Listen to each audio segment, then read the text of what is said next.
मैंने देखा है कि जैसे बिल गेट्स हो गए, स्टीव जॉब्स है और केस अंबानी, ये सब क्या इन्होंने कॉलेज ड्रॉप आउट कर दिया था। और अभी ऐसा देखने को मिल रहा है कि स्टूडेंट क्या करें, बार बार कोशिश करें कि वो ड्रॉप आउट कर दें। उनको ऐसा फील हो रहा है कि बिजनेस करने के लिए ड्रॉप आउट करना ज़रूरी है। 1 लाख रुपए पर डे कमाना नहीं है बड़ी बात, कमाया जा सकता है, लेकिन शुरू में एक यूट्यूब वीडियो देख के नहीं कमाया जा सकता। और कई बार ऐसा भी होता है, आप जिनकी वीडियो देख रहे हो वो भी 1 लाख रुपए, पर उसकी वीडियो में समझ में आ रहा है कि वो नहीं कमा रहा। बिजनेस स्कूल है, उनके अंदर 30% बच्चों का प्लेसमेंट लग जाता है, 10% उसमें से फैमिली बिजनेस के अंदर चल जाते हैं और जो 60% है वो अनएम्प्लॉयबल हो जाते हैं। यदि कोई बिजनेस स्कूल में जा रहा है तो वो बिजनेस सीखने जा रहा है, वहाँ पर मिलती जॉब है, प्लेसमेंट हो रही है। या भी स्कूल में जाने में फ़ायदा भी है क्या, जब बिजनेस ही नहीं सीख रहा है, वो सिर्फ प्लेसमेंट के लिए जा रहा है वहाँ पे कि अच्छी प्लेसमेंट लग जाएगी। Hi everyone, welcome to ABS Vishal media podcast. मैं आपको एक फैक्ट बताता हूँ। इंडियन गवर्नमेंट ने एजुकेशन के अंदर जीडीपी का 3 to 4% अलोकेट किया है और ये फिगर 2019 से 2020 पर पीक पर था, ये था 4.39%। और आपको एक दूसरा फैक्ट बताता हूँ, स्टूडेंट जो ग्रेजुएट हो जाते हैं उनमें से सिर्फ 45% ही एम्प्लॉयबल होते हैं और 55% अनएम्प्लॉयबल होते हैं। और आज हम आकाश सर के साथ इसी टॉपिक के ऊपर बात करेंगे। आज हम एजुकेशन, जॉब, करियर और बिजनेस के बारे में बात करेंगे। तो welcome sir, welcome to ABS Vishal media podcast. Sir कैसे हैं? I am fine, how are you? Sir I am good. Sir ज़्यादातर ऑडियंस आपको जानती है, लेकिन कुछ ऐसी भी ऑडियंस है जो आपको नहीं जानती है, तो उनके लिए आप एक शॉर्ट में इंट्रोडक्शन दीजिए। Hello everyone, I am Akash Verma. Basically मैं सिविल इंजीनियर हूँ और मैंने यूके लंदन से मास्टर्स किया हुआ है कंस्ट्रक्शन मैनेजमेंट एंड इकोनॉमिक्स में, और कुछ टाइम से मैं पिछले कुछ 7-8 साल से मैं टीचिंग जॉब में हूँ।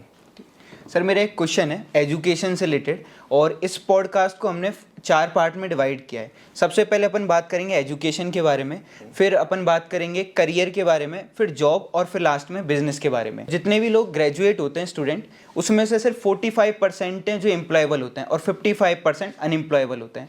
तो कैसे एक स्टूडेंट उन 55% जो अनएम्प्लॉयबल हैं उनकी भीड़ से हट के 45% के अंदर आ सकता है? देखिए, बेसिकली इतने सालों से जब मैंने क्लासरूम का माहौल देखा तो एक सवाल मेरे मन में बच्चों को देखकर अक्सर आता है कि आखिरकार ये यहाँ बैठा क्यों है ना। पर्टिकुलर किसी एक कोर्स में कोई स्टूडेंट है तो मेरी आदत है कि मैं इंटरेक्टिव टीचिंग करवाता हूँ और पहली क्लास में इंट्रोडक्शन लेता हूँ। हर एक क्लास में मेरा ये रहा है इतने सालों से। तो कुछ 2-3 क्लास के बाद में ये मालूम पड़ता है कि इनमें से आपने कहा 45% जो हैं वो एम्प्लॉयबल हैं। मुझे ये मालूम पड़ता है कि 30% लोग ही केवल यहाँ बैठना चाहते थे, बाकी 70% जो हैं वो तो यहाँ आना ही नहीं चाहते थे। तो अगर वो लोग यहाँ पर बैठे हुए हैं जिसको यहाँ बैठने में कोई खास इंटरेस्ट नहीं है, तो रेस्ट ऑफ द स्टोरी तो वैसे ही क्लियर हो जाती है कि वो क्यों आखिरकार वो स्किल्स नहीं जनरेट कर पा रहे हैं, या वो इतना डीपली क्यों नहीं पढ़ाई में ध्यान दे पा रहे हैं, फोकस नहीं कर पा रहे हैं। उनका फोकस होता है और सब चीज़ों पर, बट एक प्रेशर होता है। फिर भी मैं स्टूडेंट्स के लिए कहूँगा कि जो कोर्सेज में है तो उनके ऊपर भी एक प्रेशर है, फैमिली प्रेशर भी है। जब बच्चा धीरे धीरे फाइनल ईयर की तरफ आता है, सोशल प्रेशर भी आप कह सकते हैं, सोशल प्रेशर होता ही है कि यार मेरी डिग्री होने वाली है, सबकी हो जाती है, ग्रेजुएट हो जाते हैं, अब मैं क्या करूंगा यहाँ से निकल करके, तो समाज में भी मुंह दिखाना है ना, इतना टाइम बिगाड़ दिया, पैसे खराब कर दिए, तो अब मुझे कुछ कर लेना चाहिए। तो लास्ट टाइम पर जाकर के बहुत ऐसे जो स्टूडेंट्स होते हैं वो एक्टिवेट होते हैं और शुरू में एक अलग माहौल में रहते हैं कि ठीक है हम ये कर लेंगे। जैसे आपने बताया कि 30% एवरेज अपन लगाई, 30% इंटरेस्टेड होते हैं, बाकी इंटरेस्टेड नहीं होते हैं। तो जो इंटरेस्टेड नहीं है वो ऐसा क्या करें, या फिर एक टीचर की क्या रिस्पॉन्सिबिलिटी है, टीचर कैसे करे कि उनको भी इंटरेस्ट उनके अंदर जगाए और वो इंटरेस्टेड हों, वो फोकस करें? ठीक है, देखिए एक चीज़ है, जब आप फॉर एग्जांपल अभी आप बैठे हुए हैं, मैं आपसे कहता हूँ कि आप चलो पढ़ते हैं अपन दोनों मिलके, अपने को 5 घंटे के लिए पढ़ाई करनी है, ठीक है।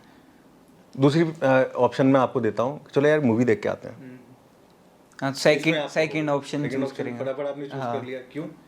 क्योंकि उसके अंदर वो इजी है और उसमें जल्दी मेरे को रिजल्ट में जल्दी मजा आया, इंटरेस्टिंग सा लगा आपको कि यार कुछ मजा आएगा। ये वही बुक है जिसको मैं रोज देखता हूँ, ये आदमी वही है, ये रूम भी वही है, मैं यहीं बैठूंगा, यही चीज़ पढ़ूंगा, इसका पता नहीं मुझे आउटपुट कब मिलेगा, इसका मुझे कोई आइडिया नहीं। मूवी देख के आऊँगा, कुछ नया देखने को मिलेगा, थोड़ी आउटिंग हो जाएगी, नए लोग देखने को मिलेंगे, एक नया सा एनवायरनमेंट मिलेगा, मतलब आपको कुछ बदलाव सा दिख रहा है, तो वो इंटरेस्टिंग आपको नज़र आ रहा है। जब आपने मुझे एक सवाल पूछा कि टीचर को क्या करना चाहिए, तो टीचर को एक बहुत बड़ी रिस्पॉन्सिबिलिटी एक्चुअली में है ना, कि ये बहुत सारे मिसगाइडेड लोग आपके क्लासरूम में बैठे होते हैं, या उनको नहीं पता कि वो यहाँ बस वो पहुँच गए हैं आपके पास। तो ये आपकी रिस्पॉन्सिबिलिटी है कि आप उनको जो भी आप पढ़ा रहे हो उसको थोड़ा सा इंटरेस्टिंग कर दें, आप उसकी प्रैक्टिकल एप्लीकेशंस के साथ पढ़ाएं, क्योंकि बच्चा बचपन से देखता आ रहा है ना। मैथ्स की बहुत सारी थ्योरम आपने उसको पढ़ा दी है, इंग्लिश के टेंसेज आपने उनको रटा दिए हैं, दुनिया भर की साइंस की चीज़ें, सोशल साइंस आपने पढ़ा दी, बहुत सारी चीज़ें पढ़ी, लेकिन वो आज तक उन चीज़ों को यूज नहीं कर पाया। तो प्रैक्टिकल एजुकेशन नहीं है। तो अगर आप उस चीज़ को इंटरेस्टिंग बनाते हैं, है ना, एजुकेशन को भी इंटरेस्टिंग बनाया जा सकता है। और ये मैं कर लेता हूँ। आई थिंक कि मेरे स्टूडेंट्स से अगर आप बात करेंगे तो कहेंगे कि कितना ही बोरिंग सब्जेक्ट आप इनको पकड़ा दो, ये कुछ ना कुछ उसमें इंटरेस्टिंग स्टोरी टेलिंग आप कर सकते हो, कुछ प्रैक्टिकल एग्जांपल आप दे सकते हो, अपनी लाइफ से रिलेटेड कोई स्टोरी सुना सकते हो। तो बच्चों को किसी भी तरीके से बेसिकली कनेक्ट करना चाहिए, थोड़े से इमोशंस उनके संग जुड़े, थोड़ा कुछ फनी सा माहौल हो, है ना, तो कुछ इंस्पिरेशन भी आप इसके बीच में। तो ये जैसे एक शेफ नहीं होता है जो एक रेसिपी बनाता है, तो उसको पता है कि इसमें तीखा भी डालना है, थोड़ा सा मिठास भी आनी चाहिए, थोड़ी सी खटास भी आनी चाहिए। तो आपकी क्लास में वो सारी चीज़ें आपको एज ए शेफ डालनी होंगी, जिससे कि वो लोग जो कि इसमें इंटरेस्टेड नहीं थे, बट आपको जो, जैसे अभी हमने बात की कि मूवी में इंटरेस्ट है, कुछ नया सा है, तो पता हो बच्चे को कि कुछ नया सा है और शायद कुछ काम भी आने वाला है, तो बच्चे ऑटोमेटिकली, मैंने देखा है कि वो ध्यान देना शुरू करते हैं। और मैं आपको एक एग्जांपल देता हूँ मेरी क्लास का। स्टोरी है, बहुत सारी हैं, एक बताता हूँ। एक स्टूडेंट हुआ करता था, क्लास में नहीं आता था, ठीक है, बहुत रेयरली आता था। शुरुआत की बात थी, एक किसी और कॉलेज से भी था, तो वहाँ से वो निकाल दिया गया था इसी वजह से। जब हमारी यूनिवर्सिटी में आया तो यहाँ पर भी थोड़े दिन उसका यही हाल रहा। इधर उधर से बातें आई कि एग्ज़ाम आने वाले हैं सर, आप कंसिडर कर लो, मेरी ये मजबूरी रही, वो मजबूरी रही। बट बीइंग ए टीचर मुझे पता था कि कोई मजबूरी नहीं है, वो आना नहीं चाह रहा है इसलिए नहीं आ रहा। तो मैंने भी कहा कि नहीं, उसे भेजना ही है। जिसने भी मुझे कहा, मैंने कहा कि नहीं, आप उसे क्लास में ही भेजना पड़ेगा, ठीक है। सिविल इंजीनियरिंग की क्लास थी, तो जब कुछ और काम आता नहीं दिखाई दिया तो एट लास्ट बच्चा क्लास में आना शुरू हुआ। जब वो आया तो मैंने उससे किसी तरीके का कोई सवाल नहीं पूछा कि तू इतने दिन से कहाँ था, ये सब क्यों था, ये वो, क्योंकि मुझे मालूम था कि ये सब मैं करके इसके मन में वो डर पैदा तो ये भाग जाएगा, आज नहीं 2 क्लास बाद ये रवाना हो जाने वाला है। मैंने ऐसा कुछ नहीं किया। जैसा मैं क्लासरूम में पढ़ाता था मैंने किया, उसको इन्वॉल्व करना शुरू किया क्लास में। क्वेश्चंस पूछे ईजी से, मुझे पता है जिसके आंसर वो दे सकता हो। तो जब ये चीज़ें हुई तो उसको लगा कि यार क्लास के बाहर मैं अपने दोस्तों के साथ बैठ के टाइम वेस्ट कर रहा हूँ, यहाँ जब मैं 4 लोगों के सामने कुछ यूजफुल चीज़ बोल रहा हूँ तो थोड़ा सा आपको भी मोटिवेटेड फील होता है, थोड़ा सा आपको रेस्पेक्ट जैसी चीज़ फील होती है ना, कि जब आप केवल अपने दोस्तों के संग बैठ के कितनी भी बातें कर लो, एक अलग बात होगी, और एक 10 लोगों के सामने या एक टीचर के सामने जब आप कुछ ठीक वो एक्सपीरियंस मिलता है तो होता है, और जब आप उसको अप्रिशिएट कर रहे हो तो वो थोड़ा सा ना, मतलब हैप्पी सी फीलिंग आती है, प्राउड वाली फीलिंग आती है। तो इस तरीके की जब स्टूडेंट्स को आने लगी, और मैं पर्टिकुलर उसकी बात करूँ तो उसको अच्छा लगने लगा कि यार नहीं ठीक है, मुझे भी आता है, ऐसी बात नहीं है, मैं इतना तो मतलब पढ़ाई में वीक नहीं हूँ। और प्रैक्टिकली मैं आपको बताऊँ, क्योंकि उनका फैमिली बिजनेस जो था वो कंस्ट्रक्शन रिलेटेड था, तो उसको और बच्चों से ज़्यादा है ना, बैकग्राउंड ही है, पहले से शुरू से देखा हुआ है।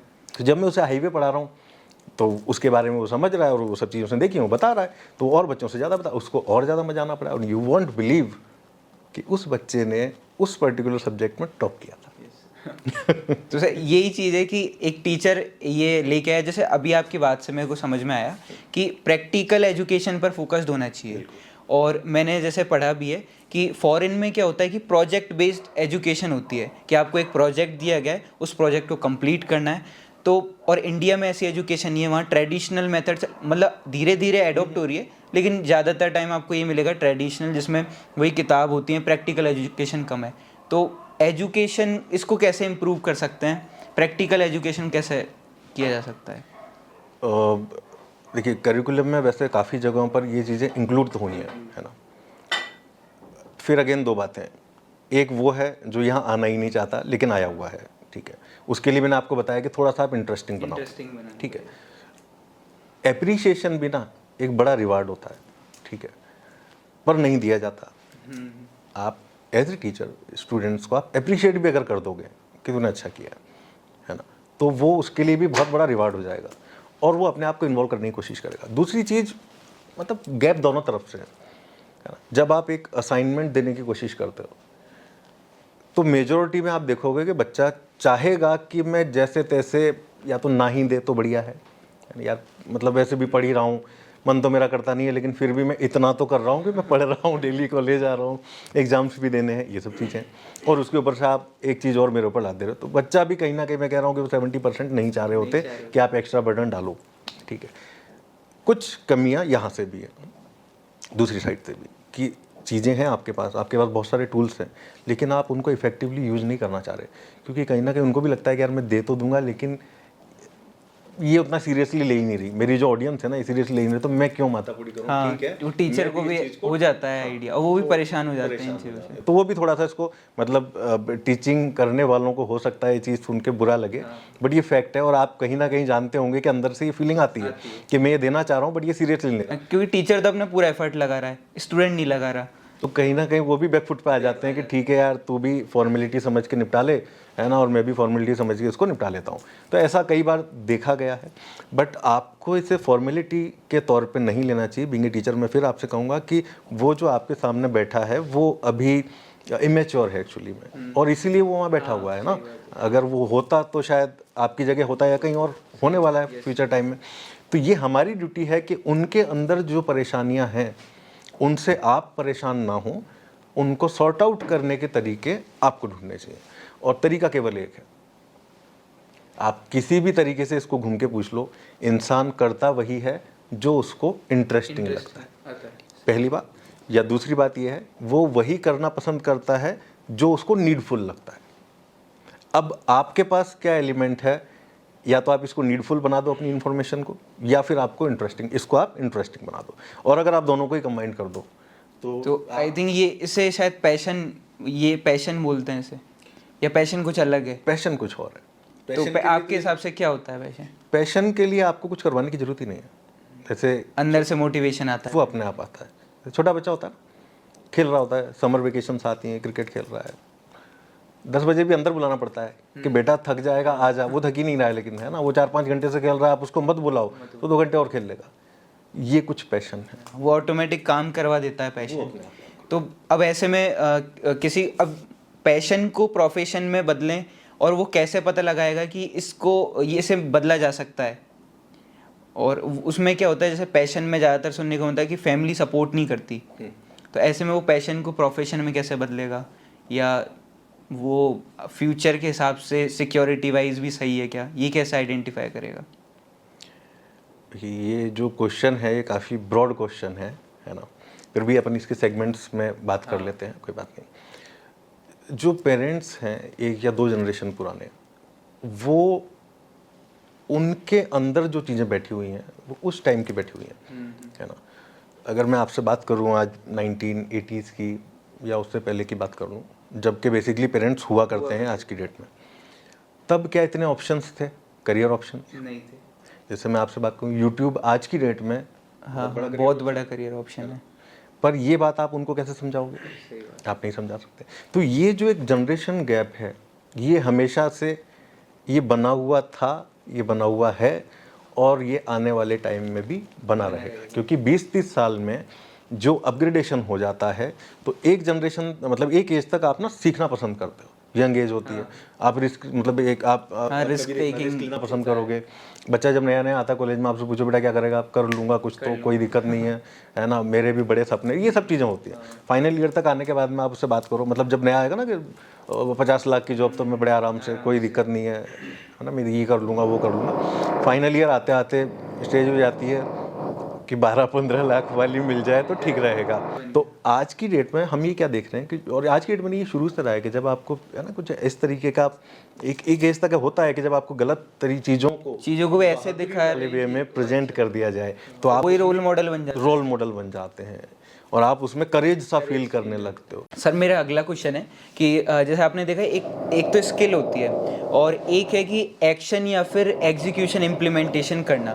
मैं आपको एक एग्जांपल से समझाता हूँ। तो हमारी एक मीडिया एजेंसी है, AVS विशाल मीडिया, जिसमें हम सोशल मीडिया मैनेजमेंट करते हैं और ऑर्गेनिक रीच का काम करते हैं। इसमें एक बड़ा एस्पेक्ट था कि पहले चलता था text based content, written content, लोगों को पढ़ना ज़्यादा पसंद था वीडियो देखने की बजाय।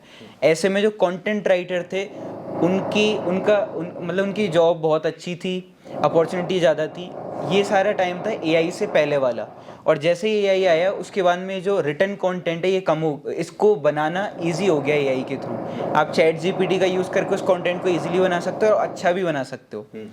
तो ऐसे में सबसे ज़्यादा इफेक्ट हुआ वाइट कॉलर जो जॉब थी उन पे इफेक्ट पड़ा। तो आपके हिसाब से जैसा पहले बोलते थे कि एक स्किल को इम्प्रूव कर लो, उसमें मास्टर हो जाओ, या फिर जो अभी का टाइम चल रहा है कि एक स्किल जैसे अपग्रेडेशन करना पड़ रहा है, स्किल को धीरे धीरे सीखते जाओ, तो क्या मैटर करता है, एग्जीक्यूशन या फिर स्किल, किस पे फोकस करना चाहिए? ओके, मैं एक छोटी सी बात आपसे कहता हूँ। जैसे स्विमिंग एक स्किल है ना, जो चेंजेस की बात मैं आपसे कहना चाह रहा हूँ। अगर आपको स्विमिंग आती है तो मैं आपको एक नदी में फेंक दूँ, एक तालाब में फेंक दूँ, चाहे मैं आपको ओशियन में फेंक दूँ, चाहे मैं आपको एक वेल में फेंक दूँ, क्या मैटर किया? सराउंडिंग या आपकी स्किल? स्किल। डूबोगे आप कब नहीं, जब आपको स्किल आती हो। ठीक है। तो जैसे आपने कंटेंट राइटिंग की एक बात मुझसे की, ठीक है, तरीके बदल रहे हैं, लेकिन कंटेंट राइटिंग जिनके लिए केवल एक पैराग्राफ लिखने के बराबर ही है, उनके लिए मामला अलग है। लेकिन जिसको पता है कि ये एक्चुअली में मुझे इसमें क्या लिखना है, जो यूजफुल हो सके, जो इंटरेस्टिंग हो सके, जो वाकई में कंटेंट कहा जा सके। एक्चुअली में जस्ट पैराग्राफ लिखना डजंट मेक सेंस। बहुत सारे लिख सकते हो आप, और चैट जीपीटी से भी आप पूछोगे तो बार बार वो अलग अलग लिख के आपको दिखा देगा, है ना। क्या इसको कोई पढ़ने के लिए बैठा है? क्योंकि जो पढ़ने बैठा है उसको ही पता है कि मैं चैट जीपीटी से पूछ के एग्जैक्टली ये चीज़ ला सकता हूँ, है ना। तो ये यहाँ पर मैटर कर रहा है स्किल, इंटरेस्ट या स्किल। तो जब आपके पास वो आपको उस चीज़ की पकड़ है ना कि एक्चुअली में कंटेंट राइटिंग होता क्या है ना, तो फिर आपके पास तरीके भले ही टाइम के संग चेंजेस होते रहेंगे, लेकिन आप उन सब तरीकों से भी बेस्ट आउटपुट निकाल करके डिलीवर कर पाओगे। तो पहला ध्यान आपका, है ना, बेसिक्स पर होना चाहिए, स्किल्स पर होना चाहिए। और फिर आप देख सकते हो कि इसको इम्प्लीमेंट करने के लिए मेरे पास क्या टेक्नोलॉजी आज की डेट में है। आगे अगर आ रही है तो मैं बिल्कुल कहूँगा कि आप चेंज करें, अपग्रेड करें अपने आप को, है ना, क्योंकि नहीं करेंगे तो बहुत पीछे रह जाएंगे। तो आपको अपग्रेडेशन जरूरी है, लेकिन आपको जो भी आप काम करना चाह रहे हो पहले उसका बेसिक जरूर क्लियर होना चाहिए कि ये है क्या। You should know what is this, ठीक है। फिर आप उसके बाद में जो भी आप तरीके अपनाएं और अपग्रेड करते चले जाएं अपने आप को, हमेशा ये बेटर रिजल्ट देगा आपको। एक एग्जांपल बताता हूँ, जैसे कंटेंट राइटिंग में ही कुछ लोग हमारी टीम में काम कर रहे थे, वो रिटन कंटेंट बना रहे थे, और अभी फिर हम जो बिजनेसेस हैं उनके लिए भी कंटेंट राइट करवाते हैं। अब वो हम चैट जीपीटी से नहीं करवाते, उनके लिए कुछ लोग एक्सपर्ट है जिनको अंडरस्टैंड नहीं क्या कंटेंट ज़्यादा वर्क करता है, वो चैट जीपीटी को नॉलेज नहीं है। हमारा जो डेटा है उनके माइंड में है अभी कि ये बनाते हैं, ये वर्क करता है, वो अभी भी हमारे साथ हैं। तो वही सेम चीज़ है कि किसी ने क्या करा कि अपनी स्किल को ऐसा बना लिया कि वो जितने भी चेंजेस हो रहे हैं उनके हिसाब से वर्क कर रहा है। बिल्कुल एग्जैक्टली। सर एक क्वेश्चन है मेरा कि आईआईटी और आईआईएम है, ये भी इंडिया के अंदर टॉप हैं और एजुकेशन के हिसाब से, और किसी को एब्रॉड एजुकेशन के लिए जाना है, आपने भी एब्रॉड में एजुकेशन की है, तो क्या ज़्यादा इम्पोर्टेंट है कि आईआईटी आईआईएम में ज़्यादा फ़ायदा है या एब्रॉड में जाने में ज़्यादा फ़ायदा है, और किस में अच्छा पैकेज मिल सकता है? क्योंकि दोनों ही इंडिया के हिसाब से आईआईटी आईआईएम बहुत बड़ी चीज़ है और फॉरेन में एजुकेशन लेना भी अच्छा है। ग्रेट। एक बड़ा मिसकंसेप्शन है कि कॉलेज के नाम से पैकेज मिलता है ना, जितना अच्छा कॉलेज होगा उतना हाई पैकेज। ये बात ठीक भी है, कहीं हद तक हमने देखा भी है, बट ये केवल इनिशियली वर्क करता है। जब आपका एम्प्लॉयर आपको जान लेता है कि सिर्फ इसकी डिग्री में ही कुछ था कॉलेज का नाम, इसके अंदर तो मुझे कुछ दिखाई नहीं दे रहा, तो ये जो पैकेज आपने कहा ये घटता चला जाएगा, है ना। वर्स्ट सिचुएशंस भी आ सकती हैं। अब हम बात कर रहे हैं आईआईटी आईआईएम या फॉरेन की बात करें। देखो कंपैरिजन करने के लिए आपके पास, आपको ये पता है कि मेरे इस पलड़े में आईआईटी आईआईएम है, दूसरे पलड़े में क्या है। अब हम जब अब्रॉड एजुकेशन की बात करते हैं तो किस कंट्री की बात हो रही है और उस कंट्री में भी किस लेवल के कॉलेज की बात हो रही है, ठीक है। तब जा कर के हम एग्जैक्ट कंपैरिजन कर सकते हैं। यहाँ पे आपको पता है इंडियन ऑडियंस जो उनको वेल नोन है कि भाई आईआईटी आईआईएम जो भी है अपने अपनी फील्ड में सबसे ऊपर की चीज़ें हैं। हम गए हैं कि लंदन से कुछ किया हुआ है, कनाडा से कुछ किया हुआ है, तो अभी क्या है एक्चुअली में मिसकंसेप्शन ही मैं इसको कहूँगा कि कनाडा का नाम, क्योंकि वो आपकी रीच से बाहर है, आपने कभी उसके बारे में जाना नहीं, तो मूवीज़ वगैरह से आपने देखा तो आपको बड़ा अच्छा लगता है, तो कनाडा का नाम आते ही बाकी सब चीज़ें ख़त्म हो जा रही हैं, लंदन का नाम आती बाकी सारी चीज़ें ख़त्म हो जा रही हैं। जबकि बेसिकली कंपैरिजन करने का तरीका क्या होना चाहिए कि हम किस लेवल की यूनिवर्सिटी या कॉलेज का कंपैरिजन कर रहे हैं, दूसरे पलड़े में क्या है, एक बात, ठीक है। तो कंपैरिजन करने के लिए पहली बात आपको दोनों इंस्टीट्यूशंस के लेवल का पता होना चाहिए। अच्छे एक कोई भी इंस्टीट्यूट जो है, चाहे वो इंडिया का हो चाहे वो अब्रॉड का हो, करिकुलम अच्छा होता है, फैकल्टी अच्छी होती हैं, प्रैक्टिकल अगर आपका कोई कोर्स है मैं कहूँगा प्रोग्राम में, तो लैब्स बिल्कुल उसमें मैटर करती हैं।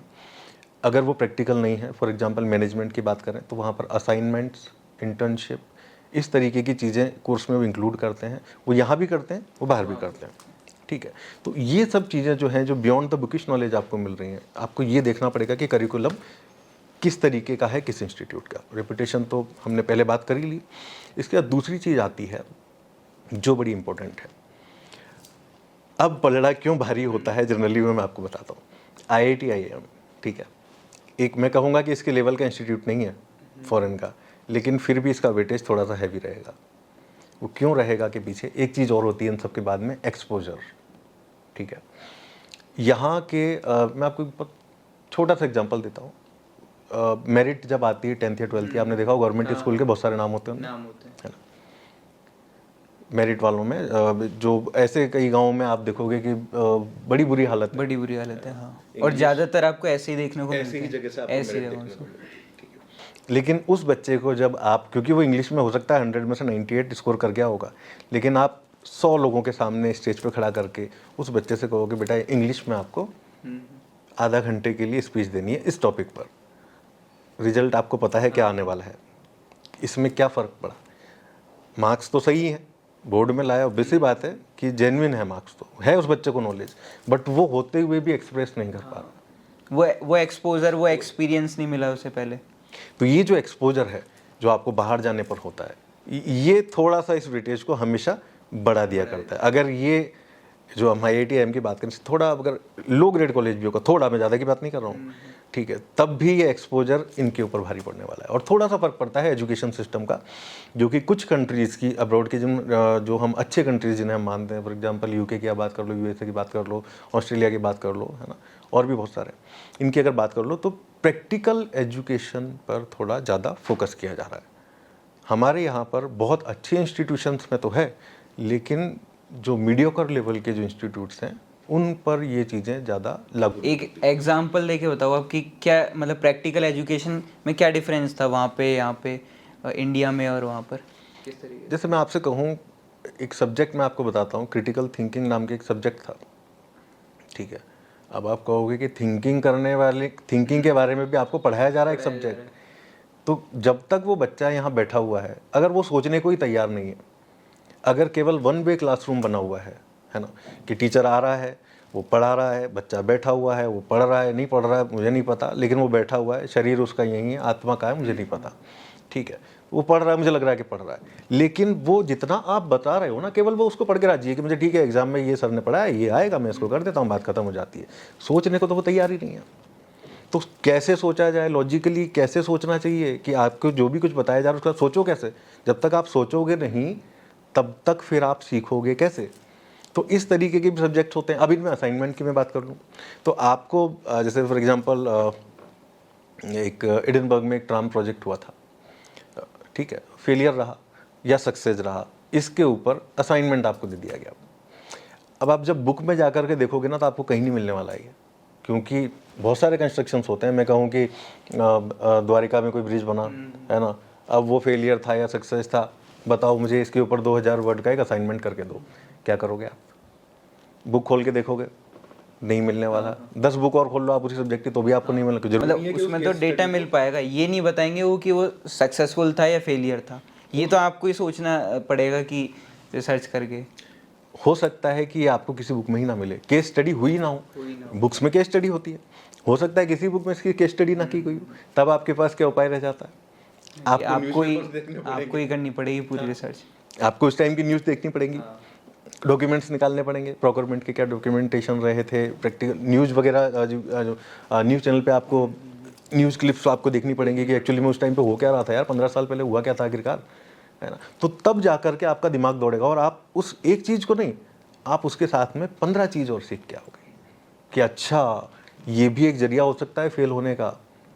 प्रोजेक्ट तो पूरा बन गया, लेकिन 500 करोड़ एक्स्ट्रा खर्च हो गया, अच्छा ये भी तो फेलियर होता है। क्यों हो गए?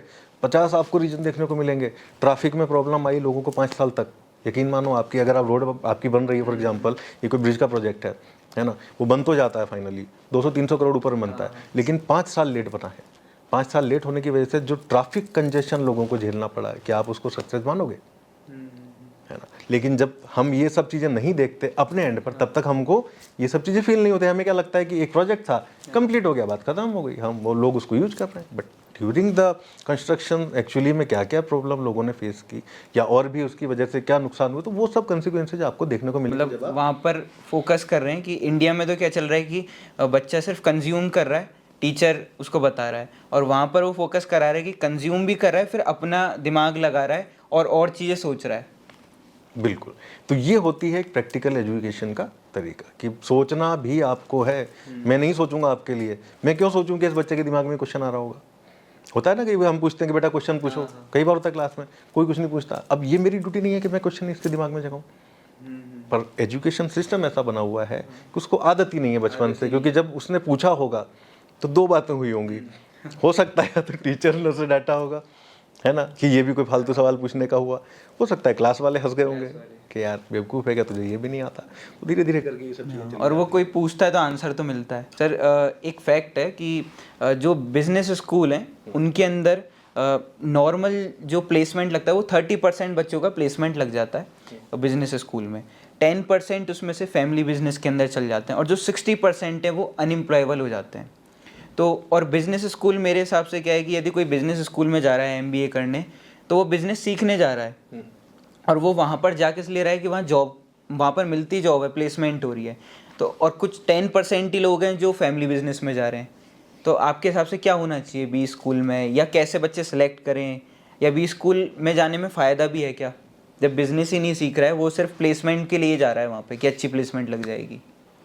तो इस सवाल का जवाब ऐसा आपने काफ़ी हद तक सवाल में छुपा है कि बी स्कूल में जा बच्चा बिजनेस सीखने रहा है, लेकिन वो लेके क्या आ रहा है, जॉब। हो सकता है कि बहुत मोटिवेटेड बच्चा वहाँ गया हो, जो ये सीखना चाह रहा हो कि मैं खुद का बिजनेस खड़ा करना चाहता हूँ, लेकिन उसको वो चीज़ मिली ही ना हो। तो जब ना मिलेगी तो वो क्या करेगा, क्योंकि करना तो उसको बिजनेस ही है, जॉब तो नहीं करनी। तो वो रिटर्न बैक कहाँ मार जाएगा, अपने फैमिली बिजनेस पे, कि ठीक है मुझसे तो नहीं खुल रहा, ऐसा मैं कुछ सीख नहीं पाया, या शायद आपने मुझे सिखाया नहीं कि मैं ऐसा कुछ कर दूं, लेकिन जॉब तो नहीं करूंगा, आया तो बिजनेस करने था, और मेरे पास एक सेफ ऑप्शन मुझे दिखाई दे रहा है फैमिली बिजनेस है, मैं जाकर के उसमें दिमाग लगा लेता हूँ। घर वाले भी अप्रिशिएट करते हैं कि नहीं ठीक है बच्चा, क्योंकि सीख के कुछ ना कुछ तो गया ही होगा ना, तो कुछ तो अपग्रेडेशन होगा। एक आप 30 साल पुराने आदमी से जब आप एक नया इंसान टकराता है तो कुछ तो नया लेके आता ही है। कई बार खैर चीज़ें ख़राब भी हो जाती हैं, लेकिन कोशिश है कि वो अच्छा ही करने की कोशिश करेगा। तो मैं अगेन वही कहूँगा कि आपको प्रैक्टिकल चीज़ों पर थोड़ा फोकस, और जो आपको करवाना है ना, तो वो आपको करवाओ उनसे। आप उनको सिर्फ पढ़ाते रहोगे तो आई डोंट थिंक कि वो सीख पाएगा, है ना, क्योंकि सोचना कैसे सिखाओगे उसे, है ना। और जब तक वो सोचेगा नहीं, तब तक बिजनेस करने के लिए ऑब्वियस सी बात है कि आपका दिमाग के घोड़े सब तरफ दौड़ने ही चाहिए। तो आपको अपना एजुकेशन सिस्टम, मैं कहूँगा कॉलेज में आकर के जिम्मेदारी नहीं होती केवल, ये होती है LKG से स्टार्ट, ठीक है ना। तो पूरा का पूरा जो है नीचे से हमको अपग्रेड करने की जरूरत है, लेकिन वो एक कंडीशनिंग हो जाती है बचपन से, तब तक वो बन चुका होता है। मैं आपसे कहूँ, जब वो कॉलेज पहुँचता है ना, तो बहुत कुछ वो हो चुका होता है, तो बहुत कुछ ज़्यादा रह नहीं जाता आपके, मतलब कुछ मिरेकल्स ही होने होते हैं उसके बाद में, जो मैं 10-15% से ज़्यादा आप नहीं कर पाओगे, क्योंकि जो ठान के बैठा है कि मैं बागी हूँ, घर वालों ने ज़बरदस्ती भेजा है, तो वो नहीं करेगा तो नहीं करेगा, क्योंकि वो अपने घर वालों की नहीं सुन रहा, तो आपकी सुनना बड़ा मुश्किल काम है। अब आप इतने बड़े रोल मॉडल उनके सामने हो जाओ, है ना, कि वो आपकी बात मान जाए, तो ये होता है। मैं मना नहीं करूँगा कि नहीं होता, लेकिन ये 15-20% से ज़्यादा होना मुश्किल है। कोई एक स्टूडेंट है, वो कॉलेज में एंटर करने जा रहा है, उसने अभी 12th कंप्लीट की है, और ऐसे टाइम पे सबसे ज़्यादा इम्पोर्टेंट है कि आप एक अच्छा करियर ऑप्शन चूज़ करो। तो कैसे कोई पता लगाएगा कि क्या अच्छा करियर ऑप्शन है? देखिए आज की डेट में मैं कहूँ तो करियर ऑप्शन भी बहुत सारे हैं, बहुत भरमार लगी हुई है ना। तो अक्सर लोगों को आता है, मतलब ये थोड़ी जिम्मेदारी, जैसे मैं आपसे कहूँ कि एक इंसान है जो कपड़े खरीदने जा रहा है, या परफ्यूम खरीदने जा रहा है, या कुछ भी खरीदने जा रहा है, तो बड़ा दिमाग लगाता है, 5 लोगों से पूछ भी लेता है ना, ऑनलाइन ढूंढ भी लेता है, काफ़ी सारा टाइम स्पेंड कर लेता है, लेकिन वो क्या करना चाह रहा है इस पर मुझे नहीं लगता है कि जो लोग इस तरह की प्रॉब्लम फेस कर रहे हैं वो ज़्यादा टाइम स्पेंड करते हैं कि मुझे पूरी ज़िंदगी क्या करना है, इसके ऊपर आप बहुत ज़्यादा नहीं सोच पा रहे हो कि ठीक है देखा जाएगा जो भी होगा, अच्छे से स्कूल में चला जाऊंगा, कॉलेज में चला जाऊंगा, वो कर लेंगे अपने हिसाब से, मतलब वो धार के संग बहने वाली बात हो गई, वो नहीं कर पा रहा है। थोड़ा सा बच्चे को अपने ऊपर भी देखना चाहिए, उसको अपनी हॉबी टटोलनी चाहिए, है ना, और उस हॉबी से जुड़ा हुआ करियर ऑप्शन उसको देखना चाहिए। और अगर ऐसा नहीं कर पा रहा है, बदकिस्मती से जो पहुंच चुका है ऐसी जगह जहां पर वो उसे नहीं होना था, तो मैं उनसे ये बात ज़रूर कहना चाहूँगा आपके शो के माध्यम से कि आप कूद तो चुके हो उस नदी में जहाँ आपको नहीं जाना था, लेकिन अब डूबना है या तैर के पार निकलना है, ये अभी भी आपके हाथ में ऑप्शन है। तो अब जो आप कर चुके हो और आप क्विट नहीं कर पा रहे हो सकता है फर्स्ट ईयर में आपको समझ में आ गया कि यार ये तो मैं करना ही नहीं चाह रहा था, और लेकिन आपके पास ये ऑप्शन भी नहीं कि आप बैकआउट कर जाओ, तो अगले 2 साल आपको वहाँ बिताने हैं, है ना, बिताने ही हैं, पैसे भी उस पर इन्वेस्ट होने, टाइम भी इन्वेस्ट होना है। तो समझदारी क्या कहती है, ज़्यादा मैं आपसे बहुत बड़ी बात नहीं कर रहा, केवल समझदारी क्या कहती है कि मैं उस 2 साल को ज़ाया कर दूं या उस 2 साल में कुछ सीख लूं। अगर वो इतना सा भी माइंडसेट चेंज कर लेगा कि मैं कुछ सीख तो लेता हूं 2 साल का, देखा जाएगा बात का बाद में, तो भी काफ़ी चेंजेस आपको उसमें देखने को मिलेंगे। और नॉलेज हर तरीके की अच्छी होती है, बात ये है कि आप बस इंटरेस्ट नहीं लेना चाह रहे। अगर आपका इंटरेस्ट जग गया तो आपको उसमें भी बहुत मज़ा आने लगेगा। तो आप कुछ सक्सेसफुल लोगों के एग्जाम्पल्स आप देखें, जिस भी तरीके का आपको अच्छा लगता हो। आपको पैसे में इंटरेस्ट है तो आप अपनी फील्ड से जुड़े हुए पैसे वालों के एग्जांपल देखें कि इसमें मनी का कितना पोटेंशियल है ना। इन्फ्लुएंस अगर आपको पसंद आता हो तो आप वो देखें, गवर्नमेंट सेक्टर आपको पसंद आता हो वो देखें, तो आप उससे जुड़ी हुई पॉजिटिव चीज़ों को देखना शुरू करो और रिलेट करना शुरू करो कि ये जो 2 साल है ना, ये मुझे बर्बाद नहीं, हो सकता है कि मेरी हॉबी से मिलती जुलती चीज़ें भी मुझे दे सकते हैं, या फिर इसके बाद मैं अपनी हॉबी भी परस्यू कर लूँगा एज ए हॉबी साइड में भी। ऐसा नहीं है ना कि आप एक ही चीज़ कर सकते हो, आज की डेट में बहुत काम कर सकते हो, जॉब के साथ आप और भी चीज़ें कर सकते हो, है ना, तो आप वो भी कर सकते हो। तो इन 2 सालों को या 3 सालों को, जितना भी टाइम आपके पास बचा है, मेरा मानना है कि उसे पूरी तरीके से जाया करना बेवकूफ़ी है। तो थोड़ा सा अगर आप अपने आप को बेवकूफ़ मानना चाह रहे हो, जो कि मुझे लगता है कि नहीं मानना चाहोगे, तो just try to utilize this time span, और ये कुछ बेटर ही देके जाए। और सर एक बार एक्सप्लेन करें आप कि बी स्कूल क्या होते हैं, और आप क्या कौन सी ऐसी स्किल हैं जो बी स्कूल में आपको सीखनी चाहिए। और मैं एक एग्जांपल दे के बताता हूँ कि मैं रिसर्च अभी कर रहा था पॉडकास्ट के लिए, उस टाइम पे मैंने एक वर्ड सुना कि मास्टर्स यूनियन करके बी स्कूल है। वो क्या कराते हैं, उनका करिकुलम बिल्कुल अलग है। वहाँ पर वो आपसे स्टार्टिंग में ड्रॉप शिपिंग करवाते हैं, यानी कि आप ऑनलाइन प्रोडक्ट को सेल करना सीखते हो, आप स्टॉक भी लेके आते हो, प्रोडक्ट भी खरीदते हो, फिर बेचते हो, मार्केटिंग सीख रहे हो, सारी चीज़ सीख रहे हो। फिर आपसे यूट्यूब चैनल भी स्टार्ट करवाते हैं, कम्युनिकेशन स्किल्स आती है आप। फिर आप ऑफलाइन जो बिजनेसेस हैं उनके पास जाते हो और फिर उनका बिजनेस इम्प्रूव करवाते हो। तो एक ऐसे भी बी स्कूल हैं, तो क्या स्किल्स हैं वो सीखनी चाहिए बी स्कूल में। और सेकंड क्वेश्चन कि यदि कोई स्टूडेंट एक ऐसे बी स्कूल में आ गया जहाँ पर उसे लगता है कि मेरे को प्रैक्टिकल एजुकेशन नहीं मिल रही है, जो चीज़ें मुझे बिजनेस बिल्ड करने के लिए चाहिए, अब ऐसे टाइम पे वो क्या करे। ठीक है, बी स्कूल नाम से ही पता है हमें बिजनेस रिलेटेड चीज़ें ही। तो बिजनेस में होता क्या है बेसिकली, पहले आपको ये पता होना जरूरी है ना। बिजनेस को लेकर के जिसके मन में भी जो भी धारणाएं हैं वो ठीक है या नहीं मुझे नहीं पता। बिजनेस का मतलब बेसिकली होता है कि आपको कुछ सरप्लस क्रिएट करना है, पहली बात, पहला मोटिव यही है। दूसरी बात, आपको लोगों को कुछ सेल करना है, ठीक है। दूसरी बात, सेल करने के लिए आपके पास कुछ होना चाहिए, और कुछ होने के लिए आपके पास कैपिटल भी होना चाहिए, है ना। आपके पास जो आप बनाने जा रहे हो वो ऐसा हो कि जिसकी डिमांड हो, या फिर आप ऐसी चीज़ बना करके डिमांड पैदा करवा सको, है ना। क्योंकि अभी अगर हम मार्केट रिसर्च करने जाएं तो लोग ज़्यादा पैसा उन पे इन्वेस्ट कर रहे हैं जिनकी ज़रूरत उनको एक्चुअली में वो फील करवाई जा रही है। तो ये आज के दौर में ये भी पॉसिबल है कि आपको मैं चाहूँ कि ये घड़ी खरीदनी है तो मैं आपको बेच सकता हूँ सोशल मीडिया के माध्यम से, ठीक है ना। तो ये कुछ बिजनेस के बेसिक की अगर हम बात करें तो ये सब होते हैं। अब इनसे रिलेटेड अगर स्किल्स सिखाई जा रही हैं, है ना। और दूसरी एक इम्पॉर्टेंट बात कि ये जितना भी काम होगा ये आपके अकेले के बस का तो है नहीं, सारी स्किल्स आप में भरी हुई हों ये बिल्कुल ज़रूरी नहीं है। आपके अंदर केवल एक चीज़ होगी जो मुझे लगता है मोस्टली बिजनेसमैन के पीछे होती है, बड़ा सरप्लस क्रिएट करना है। क्यों करना है? क्योंकि अनलिमिटेड पैसा चाहिए। हर किसी आदमी की बिजनेस करने के पीछे ही सोच होती है, ठीक है। तो ये एक भूख आपके अंदर है, अब इसके बाद में आपको क्या है कि ये सारे के सारे काम आप खुद हैंडल नहीं कर पाओगे, सारी स्किल्स आपके अंदर हों बिल्कुल ज़रूरी नहीं है, ठीक है। ये सब काम करने के लिए आपको क्या चाहिए? लोग चाहिए। तो लोगों से काम करवाने की कला, किस तरीके से उन सबको मैनेज किया जाए, ये जो जितनी मैंने आपको एक्टिविटीज़ बताई ये सब कैसे मैनेज कर ली जाए, ये तरीका आपको आना चाहिए, तो आप एक अच्छे बिजनेसमैन बन सकते हो। अब इससे रिलेटेड क्या होगा, मार्केट रिसर्च कैसे करते हैं। जैसे अभी ना कई लोगों के मन में ख्याल आता है कि यार पैसा तो बहुत है ना, पर करूं क्या ये नहीं पता।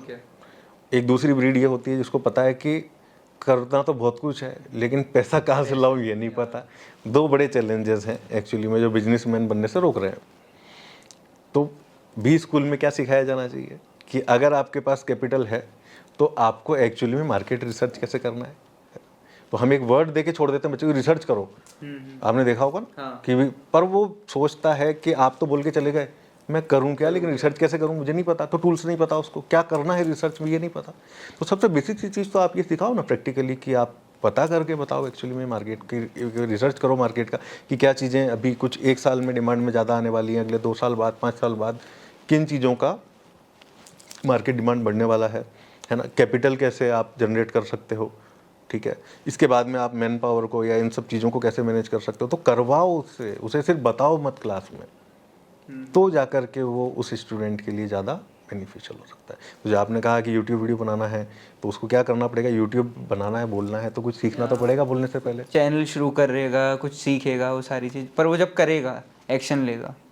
और सर इसी से रिलेटेड क्वेश्चन आ रहा है मेरे माइंड में कि मेरे को लगता है कि जो ज़्यादातर स्टूडेंट है ना, उनको क्या चाहिए कि कोई एक फिक्स पाथ बता दे कि ये एक स्ट्रक्चर है, ये एक तरीका है, ये स्टेप कर लो, और कोई उनको गारंटी भी दे दे कि ये कर लो और फिक्स हो जाएगा काम। और वो मेरे को लगता है वो थोड़ा सा जॉब में होता है अपन को पहले से क्लियर कि मैं ये करूँगा, ये स्टेप है और ये हो जाएगा। बिजनेस में कम होता है, पता नहीं होता लोगों को। और मेरे को लगता है फिर ऐसे टाइम पे आदमी को क्या चाहिए, माइंड उसको ओपन करना पड़ेगा, माइंड सोचना पड़ेगा। तो माइंड को वो थिंकिंग कैसे डेवलप करेगा। देखो एक्चुअली में ऐसा अगर कोई सोच रहा है तो बिजनेस को भी जॉब बना देना चाहता है। पहली बात ये कि सिक्योर रहे सब कुछ, कोई दूसरा बता दे ये करना है और मैं पैसा बना लूँ, क्योंकि मैं जॉब में जाऊँगा तो हो सकता है लिमिटेड सा बनेगा, बिजनेस करूँगा तो बहुत ज़्यादा हो जाएगा, ठीक है जी। लेकिन दिक्कत ये है कि सारे तरीके जो मैं आपको बता रहा हूँ वो आपके ऊपर काम आएंगे नहीं आएंगे इस बात की कोई श्योरिटी नहीं है बिजनेस में, है ना।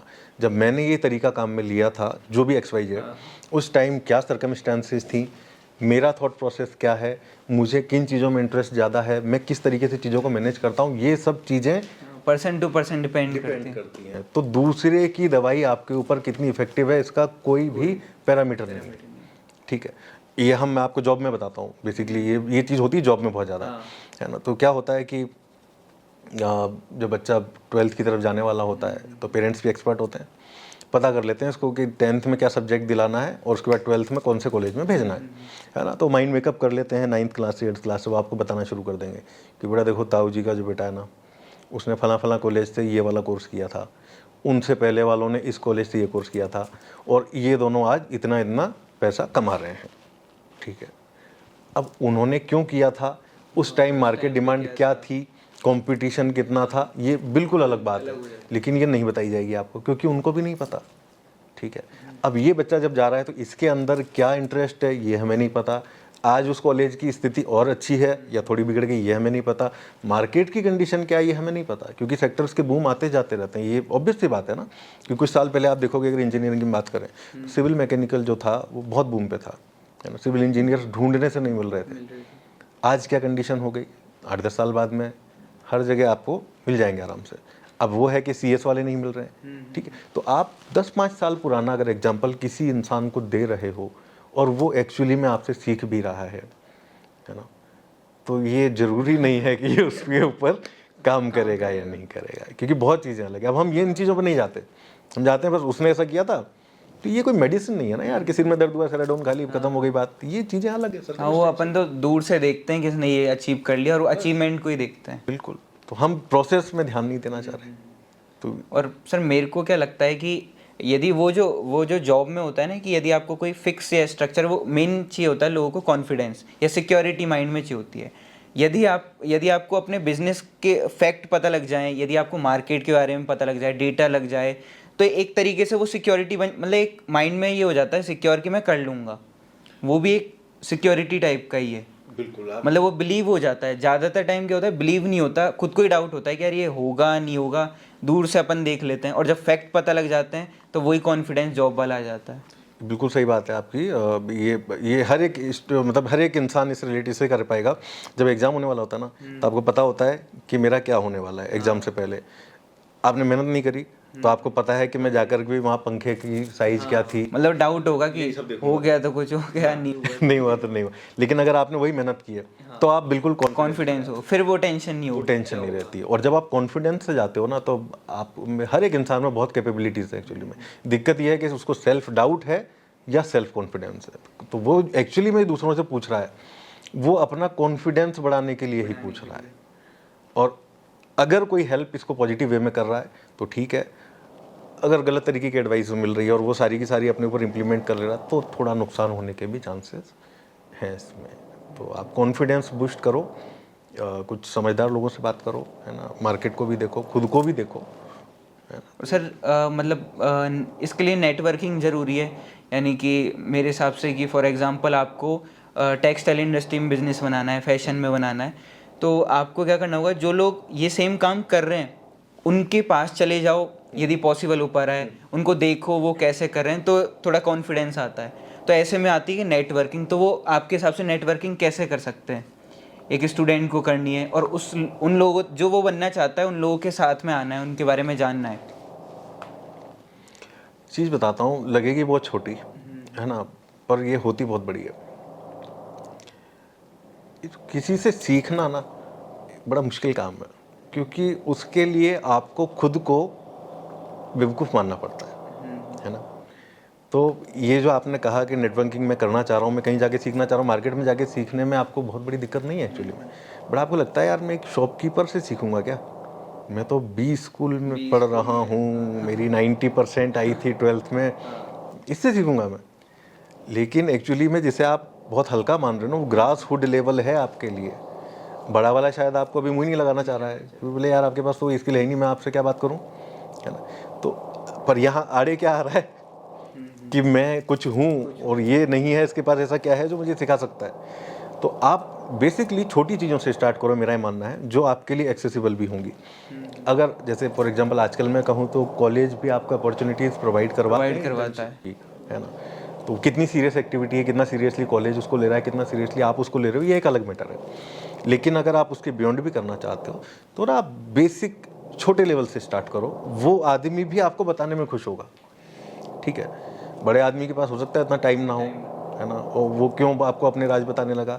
लेकिन अगर आप ये कह के फॉर एग्जांपल आप किसी इंसान के पास जाओगे मैं ग्रेजुएट कर रहा हूँ, बड़ी सी कंपनी में चले जाओ, वो कहेगा नहीं साहब डायरेक्टली तो मिलते नहीं, आपने रिज्यूम दे जाओ, देखेंगे बाद में क्या करने आए थे, कुछ सीखने आए थे। बोले यार एम्प्लॉयज़ हैं, इतना बड़ा बिजनेस है, मेरे क्यों माथापड़ी करनी, इंटर्नशिप का एक पैटर्न है, वैसे आना और वैसे सीख लेना जैसे सब सीखते हैं। हो सकता है आप किसी छोटे इंसान के पास जाओ, मिडिल बिजनेसमैन के पास जाओ, स्मॉल बिजनेसमैन के पास जाओ, आप अगर उसे कहोगे ना मैं कॉलेज में पढ़ रहा हूँ, प्रैक्टिकल थोड़ा सा मुझे सीखना है, तो वो आपको बड़ा खुशी खुशी बताएगा, मेरा मानना है। और वो 2 बातें आपको एक्स्ट्रा ही बताए, लेकिन आपको लगेगा कि यार ये मुझे क्या बता सकता है, ये रिलेवेंट नहीं है, लेकिन यहाँ से ही चैन बन रही है। तो आप एक बार अपने आप को साइड में रखो, आप ऐसा बनाना पड़ेगा कि जिससे सीखने को मिल रहा है उससे सीखना पड़ेगा। तो ऐसे करते करते आप कॉन्टेक्ट बना सकते हो। आप किसी एक इंसान से मिलने गए, वो आपको कुछ बताएगा, जब उसे पता पड़ेगा ना कि यार इसके आगे तो मैं नहीं जा पा रहा हूँ, तो उसके भी तो कुछ कॉन्टेक्ट्स होंगे, 4 आदमियों को वो भी तो जानता होगा अपनी सेम फील्ड में, तो वो आपको वहाँ पे जाने के लिए कह सकता है, आप वहाँ जाओ, उनसे बात करो। तो एक बड़ा नेटवर्क का सर मेरे को एक सॉल्यूशन लगा जो मैंने भी प्रैक्टिकल किया है कि यदि आपको नेटवर्किंग मेन क्या, आपको उन लोगों से सीखना है जिनको आप रोल मॉडल मानते हो या सेम जिस इंडस्ट्री में उसमें टॉप लोगों को। तो अभी के टाइम पे सबसे अच्छा ऑप्शन था यूट्यूब पे आपको उनकी रियल लाइफ चीज़ें मिल जाएंगी, पॉडकास्ट मिल जाएंगे। पॉडकास्ट के अंदर क्या होता है, जब आदमी 2-3 घंटे बात करता है ना, तो जब बातें करता है और वो बिल्कुल लाइव होती हैं चीज़ें, तो उसमें से निकल जाती हैं सीक्रेट भी। और ऐसे में हमने सोचा था कि ऐसा एक सीरीज़ शुरू करें जिसके अंदर एक इंडस्ट्री के लोगों को लेकर आएँ और उसमें डेप्थ में रिसर्च हो, बातें हों, ये सारी चीज़। दूसरा मेरे को ऑप्शन लगा कि यदि किसी से नेटवर्किंग करनी है तो आपको गिव एंड टेक वाला होता है। आपको ये करना है कि सामने वाले को कुछ ऐसा देना पड़ेगा, और बड़ा आदमी भी ले लेगा, आपको कुछ ऐसी चीज़ देनी पड़ेगी जिसको उसके रिक्वायरमेंट है। ऐसी कोई स्किल हो गई। मैं आपको एक एग्जांपल देकर बताता हूँ। तो हमारी ABS विशाल मीडिया एजेंसी है, इसको जब मैं स्टार्ट करा था तो ऐसे में हमको क्लाइंट ढूंढने थे जिनका हम सोशल मीडिया मैनेज कर सके। और मेरे उस टाइम भी माइंड में था कि हम चाहे छोटे क्लाइंट लेंगे, बड़े लेंगे, लेकिन ऐसे क्लाइंट लेंगे जहाँ पर सीखने को ज़्यादा मिले। तो मैं और मेरी टीम साथ में हम घूमने जा रहे थे। टाई राजस्थान का एक इवेंट था, हम फ़ोटो ले रहे थे और वहाँ पर अपना कंटेंट शूट कर रहे थे। ऐसे में ही हमारे साइड में एक गाड़ी आई, उन्होंने बोला कि यार हमारा एक फ़ोटो ले दोगे और कुछ कंटेंट शूट कर दोगे क्या? तो मैंने रेडी हो गया कि हम शूट, और हम रोड पर थे विधानसभा के सामने, और वहीं पे शूट चालू कर दिया। फिर बाद में हमने उनसे पूछा कि आप क्या करते हो, तो उन्होंने बताया कि हम एल्डोराडो होटल चेन है जयपुर की, उनके कई सारे होटल है, वो हमारे मतलब ओनर थे उनके। फिर हमारी बात हुई, फिर वो बाद में वो हमें होटल में भी ले गए, फिर हमारी उनसे डील भी हुई, हमने उनके साथ पॉडकास्ट भी शूट किया, काम भी किया, और आज वो कनेक्ट हैं। तो आपको क्या करना पड़ेगा कि अपॉर्चुनिटी मिल जाती है, नेटवर्किंग करनी है, कुछ देना पड़ेगा, कुछ स्किल्स, और जो मिलता है उसमें काम करना पड़ेगा। बिल्कुल, ऑनलाइन एक जरिया है ही, ऑब्वियस सी बात है, और प्रैक्टिकल हम चाहें तो इस तरीके से भी ऑन मार्केट जाके भी हम सीख सकते हैं। बिल्कुल। और सर जैसे किसी के पास ऑप्शन है कि फैमिली बिजनेस और स्टार्टअप, तो वो क्या करे? वैसे हम इसका जवाब देने के लिए बिल्कुल सूटेबल नहीं है कि वो क्या करे, बट मतलब एक सिचुएशन हाँ, हम चलते हैं उसके ऊपर भी। मैं ये नहीं कह रहा हूँ कि जो भी इसे सुने वो इस बात को टू द पॉइंट मान ले। मतलब कोई स्टेप नहीं है या कोई तरीका नहीं कि आप ये करो, बस एक सजेशन है। आप अपनी नीड को टटोलो। सबसे पहली बात, अगर आपको जो बिजनेस चल रहा है आपके पास में, है ना, उससे आप सेटिस्फाइड हो, आपको उसमें बहुत मज़ा आ रहा है, आपको जितना पैसा चाहिए, कई बार होता है ना कि ऐसा होता है कि पेरेंट्स का बिजनेस है, इसमें पैसा अच्छा है, लेकिन मेरी नीड इससे ज़्यादा की है ना, और इससे ज़्यादा के लिए मेरे पास स्किल्स भी हैं। तो आपको अगर लग रहा है कि आपके पास स्किल्स भी हैं, आपके पास प्रॉपर रास्ता आपको दिखाई दे रहा है कि ये मुझे पता है, ऐसा मैं कुछ प्रोडक्ट या जो भी आप नया डेवलप करने की उम्मीद अपने आप से कर रहे हो, अगर आप रेडी हो तो आप बिल्कुल साइड में जाएं, अपना स्टार्टअप शुरू करें, क्योंकि वो बिज़नेस चल रहा है, वो आपको सिक्योरिटी तो आपके पास एक है। तो ऐसे में एक मौका है कि अगर आपके पास इंटरेस्ट है, नॉलेज है, स्किल्स हैं, तो आप अपने ड्रीम को फॉलो कर सकते हो। लेकिन अगर आपके पास ऐसा कोई ड्रीम नहीं है, आप बहुत सेटिस्फाइड हैं, तो दूसरों की बातों में आकर के, जब तक आपके अंदर वो चीज़ नहीं है, तो है ना, कई बार होता है कि आपको दूसरे लोग कहेंगे कि यार वो तो बन ही रहा है, ठीक है, ये भी कर लेते हैं साथ में। तो ये भी करने के चक्कर में ऐसा भी बहुत बार हुआ है कि ये तो हुआ ही, ये भी नहीं हुआ, वो भी, इसको संभालते संभालते वो भी खत्म हो गया।